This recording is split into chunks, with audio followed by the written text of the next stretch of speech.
Xabaringiz bor, Hayat Medical'da tug'ruqdan orttirilgan jarohatlarni davolash yo'lga qo'yilgan. Kuni kecha yana bir mamnun bemorimizni otalari bilan suhbatlashdik. Men bemor Hasanov Muhammadning otasiman. Farzandimiz 2022-yilda tug'ilgan. Shu tug'ruqda qo'l nerv jarohati bilan orttirilgan. Endi shu kasallik bo'yicha farzandimiz 3 yoshga to'lib o'tdi. Ko'p joylarga murojaat qildik. Oxiri shu klinikada Risolat opaga murojaat qilib, shu tashxislar qo'yishdi. Operatsiya lozim topishdi, operatsiya qilish kerak deyishdi va shularga ishondik. Mana operatsiya bo'lib chiqdi. Hozirda holati juda yaxshi, a'lo darajada.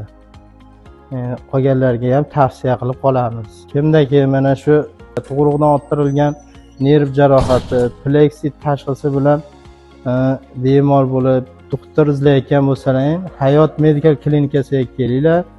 Mamajonova Risolat opa nevroxirurgga uchrab, dardlaringga shifo topasizlar.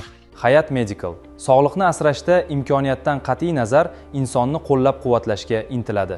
Batafsil ma'lumot uchun hoziroq bog'laning. Bepul operatsiya imkoniyati